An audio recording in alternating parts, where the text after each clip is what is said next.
éclairante, objectivité, dans le vif du sujet, avec Élise Mollet. 7h passées de 32 minutes sur les ondes RTCI, mesdames, mesdemoiselles, messieurs, ravi de vous retrouver comme chaque matin, du lundi au vendredi, un plateau de choix que je partage avec vous, avec d'abord la présence de Sidi Badreddine Oueli, président de la Fondation Tunisie pour le développement, madame Amina Bouzganda Zral, qui vient d'obtenir le prix du rayonnement français. Tout cela, vous allez le découvrir pendant la première partie du débat. Ensuite, à partir de 8h03, je reçois en exclusivité RTCI Madame Frédérique Vidal, ministre de l'Enseignement supérieur, de la Recherche et de l'Innovation de la République française, qui a fait le déplacement en Tunisie pour inaugurer l'UFTAM, l'université franco-tunisienne pour l'Afrique et la Méditerranée. Mais pour commencer, laissez-moi saluer Madame Amina Bouzganda Zral, directrice générale de Paris Dauphine. Bonjour et merci d'avoir accepté l'invitation d'RTCI. Merci beaucoup, merci pour l'invitation. Et puis, félicitations, vous nous faites honneur puisque vous venez d'obtenir le prix du rayonnement français. Je suis ravie. Voilà, nous sommes autant ravis que vous, et avec vous, on va revenir sur cette question très très intéressante qui fait honneur à la Tunisie. Mais on va commencer et saluer Sidi Badreddine Oueli, le président de la Fondation Tunisie pour le développement, est également le PDG de Vermeg, une société tunisienne très performante de par le monde en matière d'édition de logiciels financiers. Bonjour et merci d'avoir accepté l'invitation d'RTCI, Sidi Badreddine. Bonjour Cénis, ravi d'être avec toi. Merci beaucoup. Alors, ce projet ELIF est un projet très intéressant, c'est de l'entrepreneuriat. Il est là pour accompagner des étudiants du numérique essentiellement, puisque votre domaine est forcément le numérique. Et la première pierre de cet édifice vient d'être lancée, je dirais, mise, il y a quelques jours à Célienne. Si vous voulez bien nous expliquer ELIF, et en quoi il contribuerait à juguler un peu le chômage dans les régions intérieures parmi les diplômés du supérieur. Merci de me donner cette opportunité. Alors, on va dire que vous habitez Célienne, vous habitez Kef, vous avez entre 19 et 29 ans, et vous souhaitez faire une recherche, vous souhaitez aller retrouver de la documentation. Oui.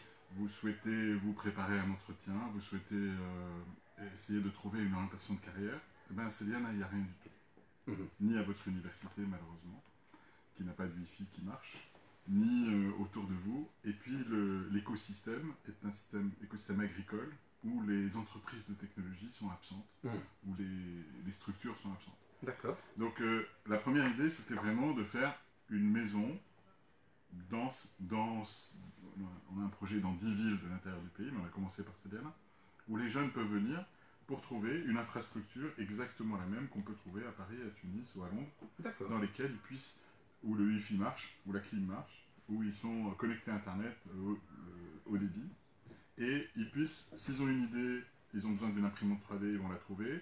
S'ils ont besoin de travailler sur une recherche, ils vont trouver ça sur place. S'ils ont une idée qu'ils veulent faire incuber, et une idée d'entreprise, ils trouvent des interlocuteurs et ils peuvent avancer leur idée pour la concrétiser. Tout ça est gratos. Et tout ça est gratuit. Donc ça, c'est la première vocation du centre ELIF. Et alors, accessoirement, mais c'est un gros accessoire, nous avons remarqué qu'il y a dans ce pays beaucoup de gens talentueux, des diplômés des ISET, 23 000 par an en technologie, qui étudient pendant 3 ans et qui restent au chômage en moyenne pendant 5 ans. Alors que le monde entier a soif de cadres technologiques. Et quand on fait une estimation de où est-ce qu'ils en sont, pourquoi, on se rend compte que techniquement, ils sont plutôt bons. Techniquement, ils ne sont pas du tout loin de la cible, au contraire. Donc, ils sont au-dessus de la moyenne. Sur le plan des soft skills, et notamment en langue, malheureusement, ils sont un peu en arrière. Il faut leur donner une bonne couche là-dessus. Et puis surtout, ils n'y croient plus. Donc, nous avons monté une formation avec Esprit, avec la conférence des grandes écoles. Oui. C'est une formation de 6 mois, et ensuite un apprentissage de 6 mois, à l'issue duquel on délivre des diplômes français, et on permet pendant les 6 mois d'apprentissage aux entreprises de venir travailler avec eux, Et donc nous espérons les recaser. Et notre ambition, c'est de recaser 5000 par an. D'accord, d'accord. Donc c'est bien ça, Elif. Donc c'est de l'accompagnement finalement, et ensuite quelque part substituer un peu le rôle de l'État avec les maisons de jeunes, mais ce sont des maisons de jeunes, je dirais, donc un peu plus nec plus ultra, on va dire. Hein. Donc c'est technologique essentiellement, c'est bien ça. La fondation n'a pas l'ambition de remplacer l'État. Non, non, mais on l'a compris. Le rôle d'une fondation, c'est d'être une forme de politique publique avec la société civile. Et donc nous faisons des expérimentations.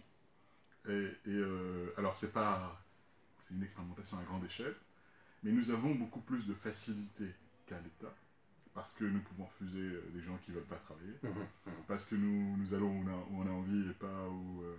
Et donc tout ça, Et puis on a une gestion qui est une gestion plus souple que la gestion publique. D'accord.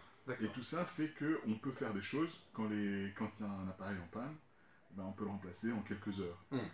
On n'est pas obligé de passer par une procédure lourde, etc. Donc on a plus de souplesse que l'État. Et nous avons le soutien de l'État, parce que ce projet a été possible parce que la Fondation l'a financé. Mais pour la pérennité du projet, nous avons avec nous le Fonds national pour l'emploi. Donc le budget de l'État est debout avec nous et l'ANETI. Nous avons avec nous la coopération internationale, puisque l'AFD nous a financé les équipements informatiques. Et donc c'est un projet qui se fait dans un esprit public, mais avec une gestion privée. Et là, vous allez recruter des gens pour être dans la gestion, pour essayer de préserver quand même le matos donc, qui se trouve là-bas. Comment les choses vont se faire? Il y a des emplois directs qui vont être créés? La Fondation a déjà à peu près 50 salariés. 50 salariés. Donc la Fondation déjà, et justement ces centres sont des centres qui ont besoin de personnel. Nous avons un excellent directeur, nous avons des animateurs, et donc il y a des animateurs qui sont salariés de leur fonction, mais il y a également des gens qui sont de l'Université Esprit, qui sont d'autres partenaires. Donc là nous sommes en train d'essayer de fédérer l'écosystème pour que l'écosystème vienne assez bien. Et à combien s'élève cet investissement-là, et comment il a été réparti entre les plusieurs intervenants donc, dans ce cadre? Alors, il y a un coût de création et un coût de fonctionnement. Dans le coût de création, il va être d'à peu près 50 millions de dinars. 40 millions, c'est la fondation, et 10 millions, c'est l'AFD. D'accord, d'accord. Pour l'ensemble des 10 établissements. Hein, pour la construction. Voilà. Et ensuite, pour les coûts de fonctionnement, ça va être plus compliqué. C'est un coût qui va être en période de croisière d'à peu près 35 millions de dinars, et dans lesquels nous allons travailler avec nos partenaires internationaux, la Fondation, le Fonds national pour l'emploi, pour le faire vivre. Et s'agissant je lisais un peu donc, un communiqué de l'ambassade de France qui revient sur les centres Elif, et là je voudrais bien me focaliser un peu avec vous sur la question des soft skills. Donc vous avez dit que ce sont des soft skills en langue, en communication, je pense aussi, hein, donc pour essayer d'interagir avec un éventuel employeur, hein, donc si jamais quelqu'un a été recruté. Et puis, vous êtes en train de cibler, ça il faut bien le dire, donc les métiers du numérique. Essentiellement les métiers du numérique. Hein. Donc c'est pour cela que j'ai vu 3 modules, donc le business intelligence, donc c'est ça.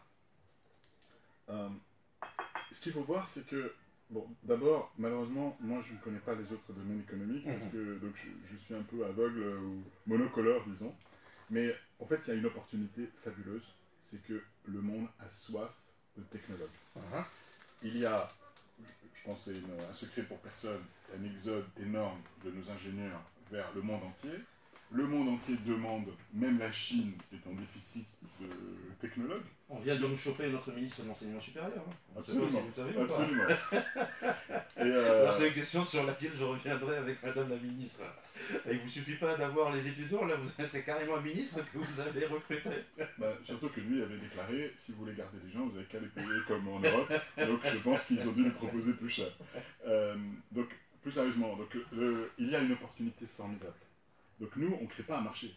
Le marché est là. Marché est là. Et donc, ce qui est frustrant, c'est qu'on est 23 000 par an qui sortent et qui sont au chômage, alors que le monde entier en veut. Donc nous, tout ce qu'on fait, c'est qu'on essaie de bridger le gap. D'accord, d'accord. Amin Abouzane-Zrel, vous-même, vous êtes donc entrepreneur en matière d'éducation, vous êtes directrice générale de Paris-Dauphine, donc en Tunisie. Alors, qu'est-ce que ce centre, qu'est-ce que Elif vous inspire, vous, en tant qu'investisseur dans l'éducation? Alors, j'ai suivi de très près ce que fait Alif, c'est magnifique, parce qu'effectivement, aujourd'hui, Alif comble un vide. Ce vide, c'est le vide de l'accompagnement des étudiants qui sont dans d'autres régions que les régions côtières. C'est aussi apporter aussi des compétences pour un secteur qui en demande beaucoup, où il y a effectivement beaucoup de départs de compétences. C'est aussi la proximité du monde de la formation avec le monde professionnel, parce qu'en fait, quelqu'un comme Badel qui est dans la profession connaît beaucoup plus que enfin, il connaît très très bien en tout cas les besoins en termes de compétences. Ouais. Donc je suppose que en termes de réactivité, d'agilité pour adapter les formations aux besoins des entreprises, qu'elles soient en Tunisie ou ailleurs, ça va être efficace. Et puis après, ce que j'apprécie beaucoup, c'est un peu le modèle qui est derrière. Il a parlé d'une gestion publique dans une organisation privée. C'est un PPP, je pense. Si j'ai bien compris, c'est un PPP, parce que je vois l'ISET, Allégé. je vois l'AMITI, voilà, Ouais, donc c'est un ouais. PPP.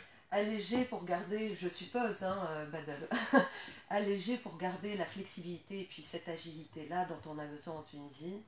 Voilà, donc je suis admiratif de ce que vous faites au sein de Alif. Voilà, donc pour revenir, c'est Badreddine Ouaili, sur la question du PPP, alors si j'ai bien compris, donc vous, c'est cette fondation-là, qui est privée, forcément, de droit privé, et puis il y a les ISET, vous avez parlé des ISET, dans le domaine du numérique, il y a également l'ANITI, donc l'Agence nationale pour le travail indépendant, et justement, donc il y aura des tests de sélection.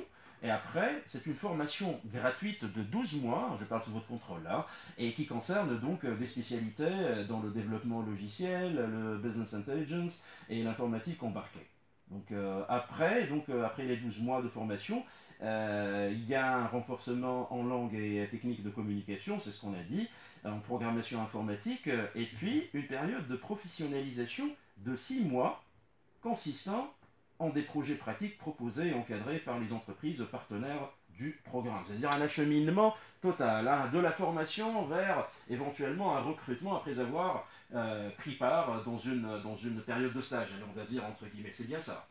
Absolument. Donc, lorsque ces gens-là sont coupés du monde, et il faut qu'ils aient les codes, comment fonctionnent les entreprises, à quoi ça ressemble. Donc les centres Alif sont organisés exactement comme une entreprise de technologie. C'est avec les empreintes digitales, les accès, la sécurité, l'informatique, les ateliers, la façon dont les bureaux sont agencés, sont décorés comme les entreprises informatiques. De manière à ce que les gens puissent se retrouver là-dedans. Alors, bien sûr, maintenant, il faut que les gens des ISET se rapprochent des codes des entreprises, mais il faut que les entreprises les découvrent. Quel est le meilleur moyen de les découvrir que de les encadrer dans leur apprentissage? Donc, nous avons à aujourd'hui un peu plus de 50 entreprises partenaires, que ce soit les entreprises de l'association TACT, que ce soit la Chambre de commerce franco-tunisienne. Donc tous ces gens-là sont venus, et le jour de l'inauguration, nous avons eu une très très belle surprise. Une des entreprises de la Chambre de commerce franco-tunisienne a décidé non seulement de recruter, mais de créer une antenne à CDM. D'accord. Donc franchement, rien que pour ça, ça valait le coup de faire le projet. Justement, vous me donnez une très belle perche, parce que je me disais quelque part, en l'absence d'un écosystème en place, il y a quand même, c'est-à-dire cette formation est la bienvenue bien évidemment, donc, mais il y a un petit bémol, c'est que finalement on va prendre des gens donc, de ces régions-là, on va les former, après on va les envoyer au littoral, donc quelque part à Tunis, au niveau de Sousse. Aujourd'hui, ce n'est peut-être pas, mais là j'attire l'attention sur un problème de politique publique, si j'oserais dire. Aujourd'hui, est-ce qu'il ne serait pas intéressant également d'essayer de créer un écosystème sur place, peut-être avec cette entreprise-là, mais avec donc des incubateurs, avec peut-être donc des clusters, avec ce genre donc de dispositifs qui permettent de garder ces gens-là là où ils sont, avoir cette formation, mais travailler sur place également. Je suis très très content de cette question. Donc, Parce que c'est une question qui est au fond de la chose. Les gens qui nous ont dit pourquoi vous allez là-bas, ça sert à rien, ils nous ont dit finalement, tout seul, vous n'allez rien pouvoir faire. Voilà. Il faut des incubateurs, il faut. Et donc du coup, ils ont mis la barre très très haut d'accès, et finalement l'obstacle devient insurmontable. Ouais. Bon. À mon avis, c'est une idée erronée. Et je vais dire pourquoi. Bon, d'abord, la première chose, c'est que à Sébienne, et au KEF, et à Béja, il y a beaucoup d'entreprises non technologiques. est-ce que vous pensez qu'une entreprise agricole, est-ce qu'une entreprise qui fait des détergents peut vivre en 2040 et 2050 sans technologie? Non. Donc aujourd'hui, on va dans un monde de e-commerce, un monde de digitalisation. Donc si on veut que les entreprises de la région continuent à vivre, il faut qu'elles aient des technologues. Et donc nos jeunes qu'on forme, ils sont d'abord à destination de la région. Donc ça, c'est la première chose. Et sans technologie, nos régions resteront coupées du monde. Et c'est pas ce qu'on souhaite. Ouais. Donc la technologie, c'est pas que pour les technologues. La technologie, c'est pour tout le monde. Et donc la première idée, c'est que dans toutes ces régions, chaque entreprise devrait avoir un ou deux technologues pour leur site web, pour leur e-commerce, pour faire connaître leurs produits, pour leur marketing, pour tous les liens qu'ils ont avec le monde. Aujourd'hui, même pour importer ou exporter, tout est digitalisé. Ça, c'est la première chose. La deuxième chose, c'est que, eh ben, voilà, là, Vocalcom, pour ne pas les nommer, ils ont décidé d'ouvrir à Céliane. Pourquoi ils ont ouvert à Céliane? Parce qu'ils ont su qu'il y avait des gens de qualité qui vont être formés là-bas. Et en plus, eux, ils vont contribuer à leur formation. Donc, ils sont super contents. Je pense qu'on aurait pu faire une pépinière d'entreprise et des investissements, etc. Vocalcom ne serait jamais venu. Ils viennent et il n'y a pas tout ça parce qu'il y a sur place des choses. Alors évidemment, une part d'entre eux va bouger, mais comme tout le monde, comme nous tous bougeons. Ouais. Mais franchement, voilà, dans l'œuf et la poule, moi je suis pour l'œuf. Voilà, sacrée philosophie. Alors, Sibadri Dinoué, les dernières questions, le président de la Fondation Tunisie pour le développement. Si je vous pose des questions par rapport au planning à mettre en œuvre donc les établissements ELIF. On a commencé donc en 2019 avec ELIF Céliana, donc il va y avoir 9 autres établissements. Alors, le planning pour arriver à avoir les 10 établissements, ça sera pour quand? Et puis, la prochaine étape, ça sera quelle ville? Alors, là, je connais déjà la prochaine et la suivante. D'accord. Et après, il faut qu'on trouve les terrains. D'accord. Il faut que les terrains soient à côté des ISET. Ouais. Il faut que les filles puissent y aller, donc que ça soit très sécurisé. Est-ce que l'État nous a donné les terrains au dinar symbolique? Non, nous avons... Enfin, je pense que ça n'existe plus, le dinar symbolique, depuis le nouveau code des investissements, malheureusement. Et donc, à Céliane, nous avons acheté un terrain qui appartient à l'État. Et à Béja, c'est un terrain privé qu'on a acheté. Voilà. Donc, selon les endroits, et c'est une évaluation qui se fait, une évaluation de marché. On nous a fait le privilège de nous le céder, mais nous l'avons payé au prix du marché. Donc la prochaine c'est Béja et la suivante c'est Sidi Bouzid. D'accord, d'accord. Donc voilà, on a commencé avec Céliana, Béja et Sidi Bouzid qui va suivre. Merci beaucoup, Sibadri Dinoué, le président de la Fondation Tunisie pour le développement. Merci infiniment de votre contribution et de cette fondation qui est en train de faire donc énormément du bien aux Tunisiens et surtout aux diplômés donc du supérieur qui sont au chômage et qui sont dans l'intérieur donc du pays. Merci infiniment et nous sommes ravis de votre passage ce matin parmi nous. Voilà. Alors un autre sujet, une fierté. Voilà. Donc Emine Bouzgand-Azrel, directrice générale de Paris Dauphine, ici à Tunis, vous venez d'avoir le prix prestigieux du rayonnement français qui donne la possibilité aux gens qui essaient de faire briller la francophonie d'être primés. Alors vous êtes la deuxième personne, d'après ce que j'ai vu, ce que j'ai étudié, donc avant de venir ici, qui ne soit pas française et qui reçoit donc ce prix-là. Alors si vous nous expliquez un peu l'importance de ce prix et pourquoi on vous a choisi, vous particulièrement. Alors merci pour cette invitation. C'est un prix du rayonnement français et il y a plusieurs secteurs dans la francophonie. Il y a la francophonie, il y a le tourisme, il y a la gastronomie, il y a un grand prix du rayonnement et effectivement j'étais sélectionnée pour le prix du rayonnement français pour la francophonie. Ça récompense des personnes qui véhiculent des valeurs françaises à l'international. Alors, le fait d'être la deuxième la deuxième personne franco-tunisienne... Oui, après William Christie, qui est chef d'orchestre franco-américain. Je l'ai appris par les médias. Voilà. Et je n'ai pas eu le temps de vérifier, mais en tout cas... Ça, c'est notre honneur. Mais en tout cas... cette année, il y a eu aussi un franco-syrien qui s'appelle Moed Altrad, qui est le patron de la société Altrad qui a été primé aussi. D'accord, d'accord. Et comment sentez-vous par rapport à ce prix qui vient de vous être décerné? Est-ce que vous le prenez comment? C'est toujours agréable d'avoir un prix, forcément, hein, donc hein, je n'invente rien finalement, mais pour une Tunisienne, parce que ce qui m'intéresse c'est le côté tunisien de la chose, qu'est-ce que cela vous apporte sur le plan personnel? Alors, c'est une fierté, Ouais. j'en suis très fière, c'est une reconnaissance, c'est un encouragement aussi, c'est un encouragement pour continuer à faire ce que nous sommes en train de faire déjà et puis aller de l'avant.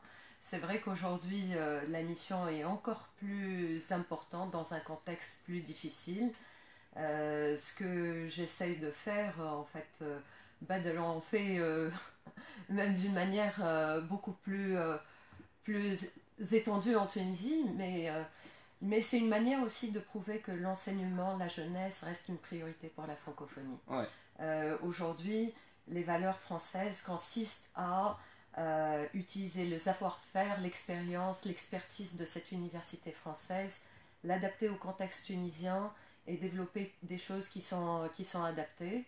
Donc quelque part, j'utilise tout ça pour le mettre au service aux étudiants ici à Tunis et ce que j'espère plus globalement en Afrique. Et le point qui a été remarqué, c'est le fait d'utiliser un peu d'innovation dans tout ça, un peu d'innovation, un peu d'inclusion financière aussi, l'égalité des chances. C'est vrai que il y a quelques années, pour lancer des programmes, notamment des programmes en actuariat, en big data, des expertises rares en Tunisie, je me suis appuyée sur les entreprises partenaires pour pouvoir lancer ça. J'ai appelé ça l'université inversée. Certaines entreprises ont pris en charge des étudiants pour pouvoir en fait lancer la formation et puis aider ces personnes-là pour obtenir des diplômes et être positionnés pour des métiers à forte employabilité, notamment dans le numérique. Je remercie Bud, d'ailleurs il fait partie de ces partenaires-là qui nous ont encouragés. Ces programmes aujourd'hui sont autofinancés. Au début il y avait vraiment besoin des entreprises pour les financer, aujourd'hui ils sont autofinancés. Voilà, après, bon, il s'agit de la francophonie. La francophonie, c'est aussi des valeurs.